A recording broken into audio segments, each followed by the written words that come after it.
Chers téléspectateurs du micro du Pasteur Bobo, partout où vous êtes, à travers le monde, on vous dit bonjour ou bonsoir. Je suis encore avec l'homme que vous aimez, Bishop Claudio. Ça dépend de ce que vous entendez, mais vous l'aimez quand même. Bonjour, monsieur Bishop Claudio. Soyez béni, Pasteur Bobo. Comment vous portez? Je me porte très très bien, gloire à Dieu.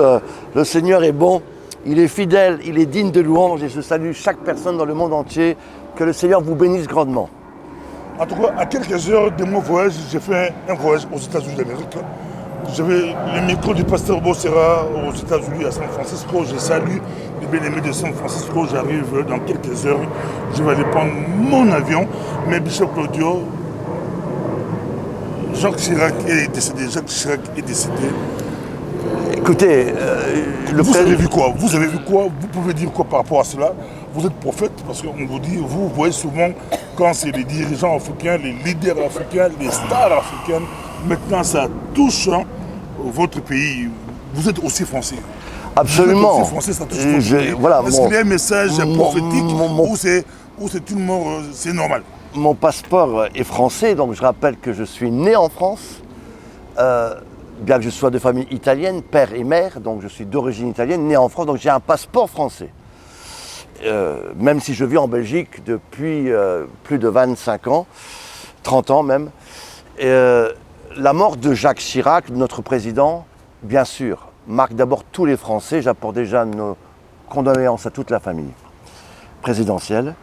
Mais évidemment, ça représente une page de l'histoire française. Une page, bien entendu, une page politique.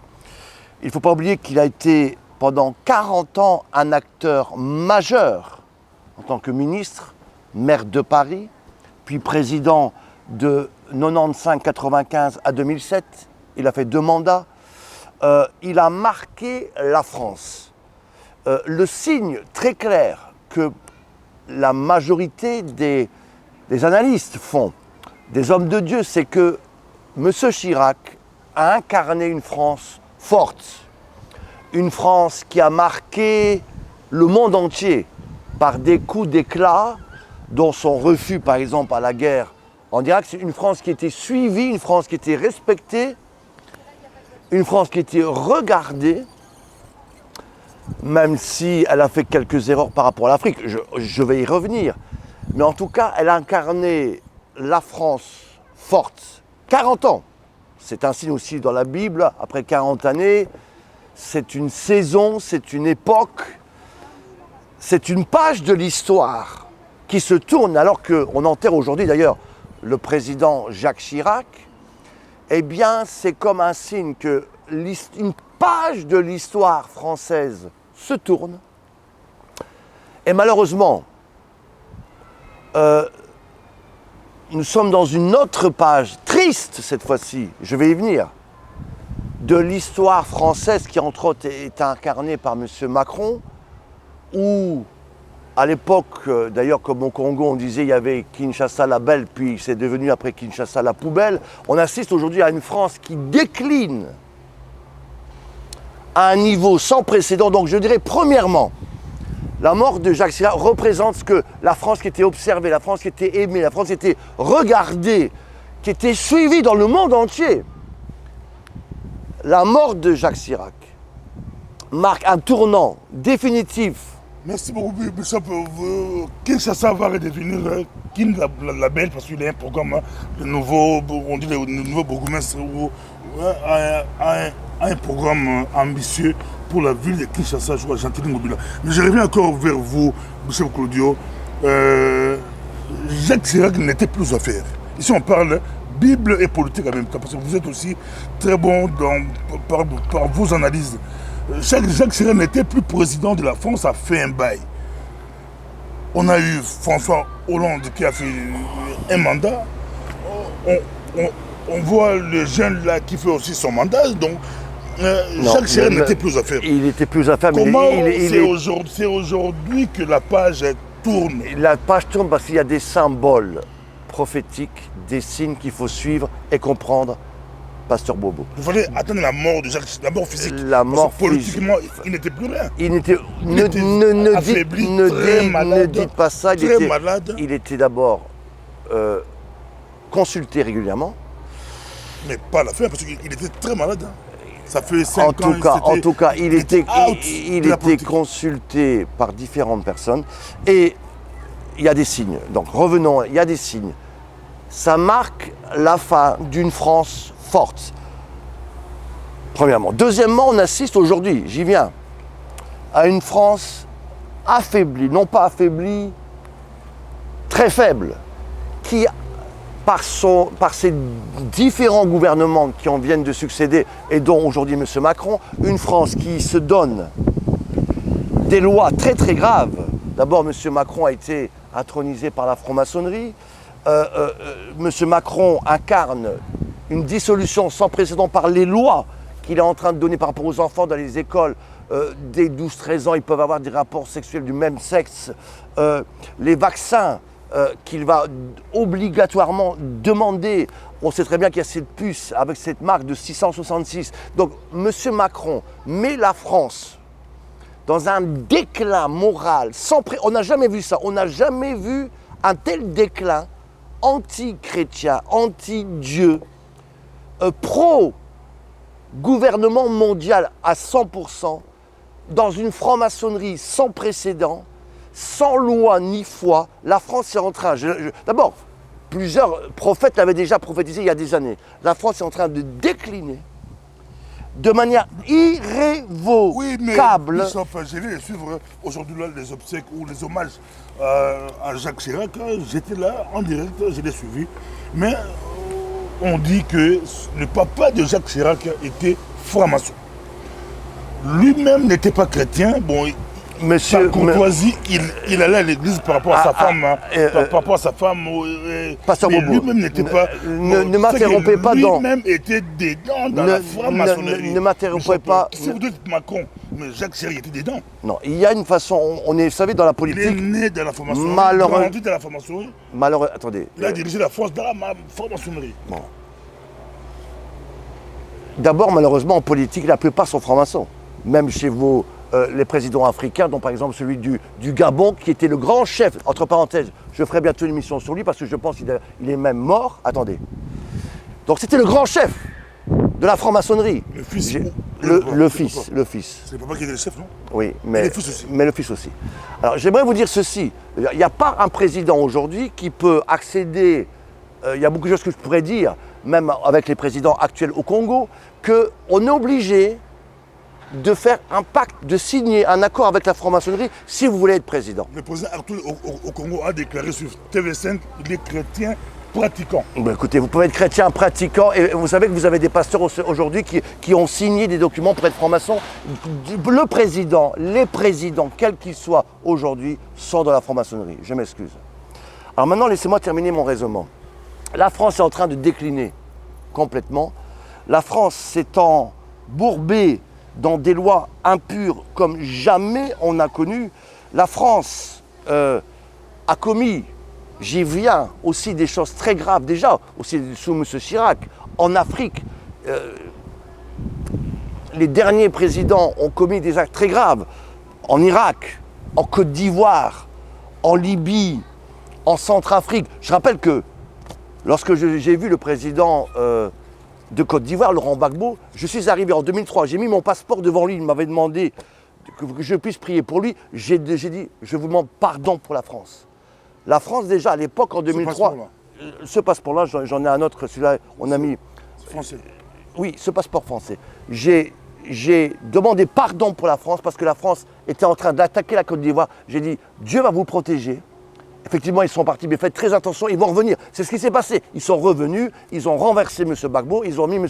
Ouattara à la place. La France a mis dehors M. Kadhafi de manière ignoble. Je suis désolé de vous le dire, je demande pardon pour cela, au nom de la France. La France a imposé M. Bozizé alors que le président Ange Félix Passassé, qui avait regagné les élections, j'étais là, c'était mon ami. La France a imposé de nouveau M. Bozizé, et il y a eu des guerres, des morts qui ont suivi. Je demande pardon, de Sarkozy qui est venu après Chirac. Exactement, même M. Chirac, pour ça j'ai dit M. Chirac a aussi fait des erreurs en Afrique. Donc la France, pour moi, va subir des conséquences. Ce que vous semez, vous le récoltez. La France est dans un jugement aujourd'hui. Elle va toucher le fond. Les lois qui ont été données sont très très graves. M. Macron lui-même est devenu président parce qu'un complot a mis dehors M. Fillon. Et c'est par le gouvernement mondial, par la franc-maçonnerie, par les Illuminati que M. Macron est arrivé au pouvoir. Et aujourd'hui, il y a un jugement sur la France.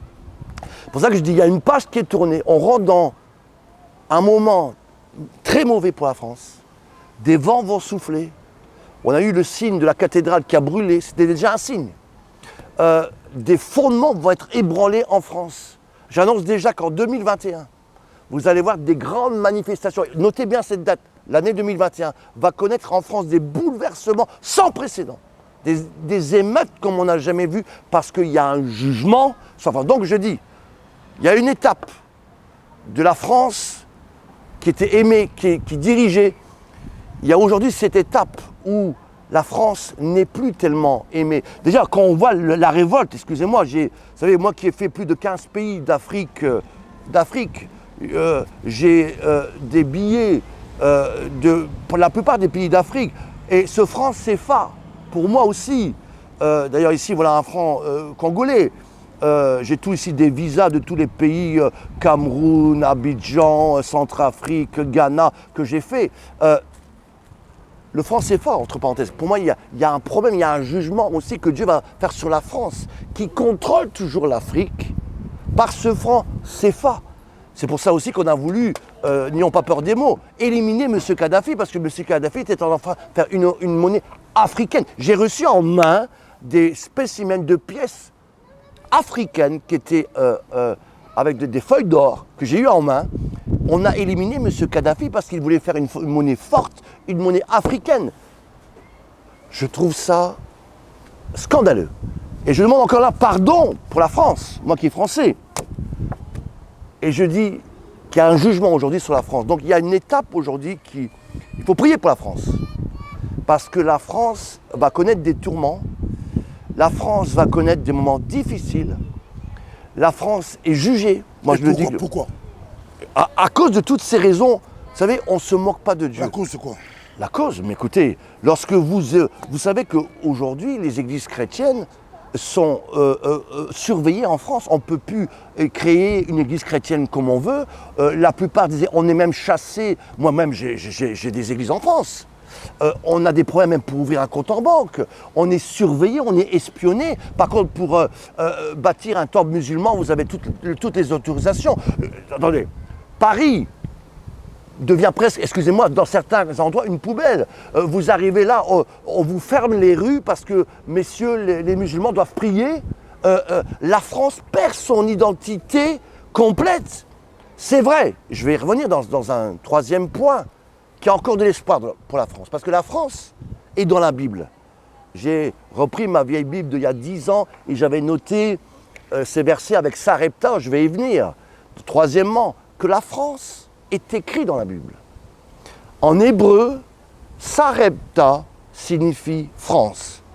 Et j'avais déjà étudié ça il y a plus de 10 ans. Et je suis retombé bizarrement sur cette vieille Bible où j'avais noté que la France est écrite dans la Bible. Donc il y a de l'espoir pour la France.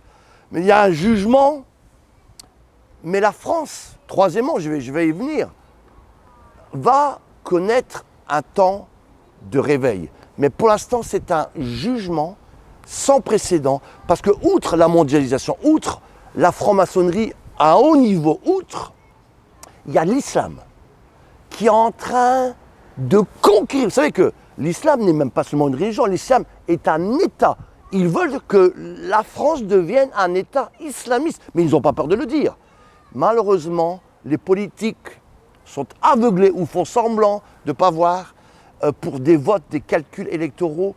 Et l'islam est en train d'envahir la France. Vous voyez l'islam, mais il y a la franc-maçonnerie qui dirige la France. La franc-maçonnerie, et même au-delà de toutes ces religions-là, les francs-maçons dirigent la France. Tout le monde sait qu'il y a un gouvernement mondial. Tout le monde sait qu'il y a un gouvernement. Exactement, il y a un gouvernement mondial. Dans ce gouvernement mondial, on veut faire une religion mondiale avec les catholiques et l'islam, qui va s'appeler le Chrislam. Donc il y a une religion mondiale, le Chrislam. Le pape, avec certains grands imams, sont en train de signer les accords pour créer cette religion qui va s'appeler le Chrislam. Notez bien. Ça, c'est prophétie ou bien des recherches? Ce sont des analystes. Vous avez lu quelque part? Écoutez, j'étudie beaucoup, pasteur Bobo. Un pasteur se doit d'être au courant. Et j'ai beaucoup étudié, non seulement en théologie, mais dans toutes sortes de choses. J'étudie beaucoup. C'est très clair. Le Chrislam deviendra la religion mondiale. Et cela gouverné par ce gouvernement mondial, avec aussi la franc-maçonnerie qui est impliquée, le gouvernement mondial, les Illuminati et cette religion mondiale qui comprend l'islam. Et la France est en train de se prostituer. La France a vendu son droit d'aînesse. La France est en train de perdre toute son identité, même s'il est vrai, j'y viens maintenant, que lorsqu'on prend la Bible dans 1 Roi chapitre 17 et verset 9, la Bible déclare qu'il y avait une famine totale. Dieu dit à son prophète, après avoir été nourri par le corbeau sur le fleuve, il dit, va maintenant à Serapta. J'ai ordonné à une veuve de te nourrir. Serapta, lorsqu'on regarde, en hébreu signifie la France. Cette veuve n'avait plus qu'un peu de farine, un peu d'huile, et un miracle s'est produit. C'est pour ça que je dis qu'il y a encore un miracle qui va arriver sur la France. Vous qui regardez cette émission dans le monde entier, la France est dans la Bible. La France, on la trouve dans Abdias, chapitre 1, verset 20, où de nouveau, Sarepta est trouvé. Sarepta, n'est-ce pas, qui est clairement mentionné, qui signifie aussi Sarfat. C'est base de quoi vous dites que Sarepta égale France? Mais pas du tout. Chaque pays pour dire que Sarepta égale Côte d'Ivoire, mais pasteur Bobo, moi je suis parfois. Sarepta égale. Pasteur Bobo, je suis surpris. Bon, Japon. Pasteur Bobo, je suis surpris parfois de vos questions. Laissez-moi développer. Oui, développe. La France égale Sarepta en hébreu. Chaque lettre. C'est facile d'affirmer, mais explique. Mais je veux vous le dire. Écoutez bien. Vous savez que j'ai été diplômé en théologie. Vous savez que j'ai fait de l'hébreu et du grec. J'aimerais vous dire que la France. Vous êtes aussi en face d'un diplomate en théologie. Ouais. On vous laisse le temps. Alors, explique-nous que Sarepta, c'est. Mais c'est ma. Mais vous tapez. Vous partout à travers le monde ensemble avec Bishop Claudio, que vous aimez tant. D'autres disent que polémiste, mais c'est pas polémiste. Il aime aussi les polémiques, mais il prend des sujets et il explique. Je vous laisse cette parole. Écoutez, pasteur Momo, d'abord, je suis un homme de Dieu. Je n'ai pas à le prouver. On me connaît dans le monde entier. Tout le monde me connaît ici en organisant les plus grands événements qui n'ont jamais été organisés. J'implante des églises. J'ai un passé, j'ai une expérience, j'ai un vécu. Je suis toujours là aujourd'hui. Donc les remarques que j'ai à faire à certaines personnes qui n'ont jamais rien fait de leur vie, vous savez, c'est pas ça qui m'intéresse. Alors maintenant, par rapport au thème, le thème que vous prenez, ça suscite des débats. Revenons. Quand vous passez, c'est les débats qui suivent. Revenons sur ça. Je répète sur la France, l'étape de M. Jacques Chirac, une étape qui est terminée. La France connaît aujourd'hui des jugements à cause de tout ce qu'elle a fait et des actes que M. Macron commet aujourd'hui par des lois terriblement anti-Dieu, anti-chrétiennes. Mais je dis qu'il y a encore de l'espoir. Parce que lorsqu'il y avait une famine, Dieu a envoyé la veuve à Sarepta. En hébreu, ceux qui vont faire des recherches, vous allez comprendre que Sarepta signifie, n'est-ce pas, France. Vous allez comprendre que, d'ailleurs, les Juifs de France, ceux qui vont faire des recherches, vous allez comprendre qu'ils sont appelés les Sarepta, Juifs. Bon, donc, on va bientôt atterrir, Bishop. Je vois là-bas, bon, ici on parle de la France et de Jacques Chirac. Jacques Chirac est parti, Jacques Chirac est décédé, bien que c'est Sarkozy qui avait pris le pouvoir après. Il avait Sarkozy, Hollande, maintenant c'est Macron. Vous dites que le décès de Jacques Chirac, c'est une grande page de l'histoire absolument, française qui est tournée. Qui est tournée, ça c'est. C'est nouveau. Mais quand lui, il était président, son écriture spirituelle, c'était quoi? Et je répète, Qu'est-ce que Dieu a fait avec lui? S'il vous plaît, il a montré une France quand même qui était présente, une France qui était écoutée. Aujourd'hui, qui écoute la France? Même en Afrique, on ne veut plus de cette France. En Afrique, on est en train de se révolter à cause du franc CFA. A raison. La France n'est plus écoutée. La France n'est plus un exemple comme elle l'était avant. C'est pour ça que je dis qu'il y a une étape. Aujourd'hui, la France n'est plus appréciée. La France est en train de décliner à tous les niveaux. Politique, financier, spirituel. La France décline. Mais je répète qu'il y a encore un espoir pour la France. Ma dernière question, avant de vous laisser 2 minutes lancer un message, je vois ici, je ne sais pas si je peux toucher, mais je vois beaucoup d'argent. Je vous vois avec beaucoup d'argent. Mais non, ce sont des pays africains, ce sont l'argent des francs CFA. Vous voyagez en Afrique, vous ramenez beaucoup d'argent à Bishop Koudou. Beaucoup d'argent. Mais Pasteur Bobo, alors là vraiment, Mais je vois l'argent. Mais vous voyez des pays de beaucoup de pays africains. Je montre simplement que le franc CFA dans tous ces pays, pour moi, est un contrôle de la France. C'est pour ça que j'ai amené ces billets franc CFA. Je rappelle que je voyage beaucoup parce que je suis un homme de Dieu qui est très demandé. Je repars ici en Guadeloupe pour implanter une église, qu'on a déjà implantée, mais pour la continuer à la former. En Afrique, on me demande partout. Quand vous rencontrez des présidents africains, c'est beaucoup d'argent. Non. Gbagbo, Patassé. Mais moi, je ne suis pas comme malheureusement beaucoup qui s'approchent des présidents pour justement avoir des postes ou de l'argent. J'ai refusé un cadeau de monsieur Laurent Gbagbo. J'ai refusé un cadeau du président centrafricain. Je ne veux pas. Je suis là pour servir, pour conseiller. Je ne suis pas là pour profiter. Trop de gens veulent s'approcher des présidents aujourd'hui pour profiter d'eux, pour avoir un peu d'argent. Et d'ailleurs, lorsque je suis rentré dans le bureau du président Laurent Gbagbo, en 2003, il y avait 2 pasteurs à main droite, 2 pasteurs à main gauche. Le président Gbagbo les a fait sortir. Et seul à seul, il m'a dit, Bishop Claudio, je vous fais rester, parce que ceux qui étaient à votre droite viennent que pour de leur intérêt. Je sais que vous avez un message pour moi. Et j'ai donné le message. Et je ne demande rien. Je suis un homme de Dieu, au service de Dieu. C'est Dieu. Il est à Bruxelles, avec nous à Bruxelles. Vous l'avez déjà rencontré. Il est au pouvoir. Vous l'avez vu. Mais Gbagbo est en Belgique. Gbagbo, je l'ai rencontré à Abidjan. Et on est en train de voir maintenant pour que je le rencontre ici. En Belgique. Absolument. Merci beaucoup. C'était Bishop Claudio au micro du pasteur Bobo. Bon, je vous laisse peut-être. Je vais terminer par ceci. On vous laisse 2-3 minutes. On vous suit. Je vais terminer en disant que. Vous voulez, Je vais terminer en disant que la France connaîtra un moment de gloire. Il y a toujours des gens qui n'ont pas fléchi les genoux devant Baal. Et après ce moment de jugement, Dieu va bénir des personnes, Dieu va bénir des endroits en France qui n'ont pas fléchi les genoux devant Baal. Je rappelle que les Juifs du royaume de France de l'époque étaient appelés des Sapharta, de Sarepta, qui est donc en hébreu, n'est-ce pas, nommé la France, et dont le chiffre est 770, n'est-ce pas, son chiffre numérique hébreu.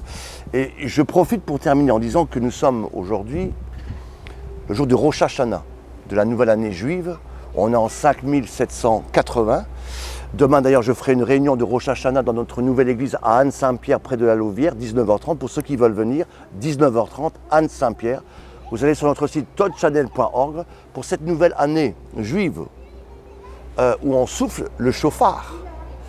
Parce que je rappelle que l'année juive est faite par rapport au calendrier hébraïque et de la date de Adam et Ève. Donc ça fait 5780 ans que Adam est né. Et le calendrier hébraïque, aujourd'hui et demain, est fait par rapport à ça.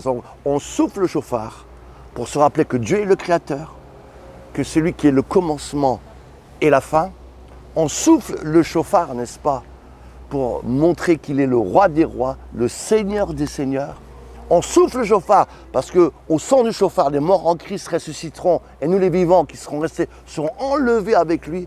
On souffle le chauffard pour annoncer, n'est-ce pas, qu'il y a Yom Kippour qui arrive, le jour du grand pardon. 10 jours après, on souffle le chauffard pour montrer la gloire de Dieu et pour nous rappeler qu'Abraham, lorsqu'on obéit à Dieu, Abraham, alors qu'il voulait sacrifier son fils sur le mont Morija, Dieu a pourvu par un bélier. Et de là, on a pris ces 2 cornes qui ont été nettoyées, purifiées, lavées, qui sont devenues après ce chauffard pour lequel on a soufflé, qui est devenu le symbole, le son de Dieu pour les peuples, pour les nations. Et oui, lorsque on se laisse briser, nettoyer, comme cette corne a été tirée du bélier, alors on devient un instrument puissant entre les mains de Dieu et on peut souffler le son de la trompette de Dieu. Oui, préparez-vous à la rencontre de Dieu. Oui, préparez-vous parce que le Seigneur revient bientôt. Oui, préparez-vous parce qu'il y aura aussi des jugements pour ceux qui ne marchent pas avec Dieu. Voilà. Pour ce jour de Rosh Hashanah. D'ailleurs, c'est un signe aussi que Jacques Chirac a été enterré ce jour-ci, de Rosh Hashanah. Eh bien, que Dieu vous bénisse dans le monde entier. Le bishop Claudio vous aime. À très bientôt. Shalom. Merci, à très bientôt. C'était Bishop Claudio. Au revoir. Shalom.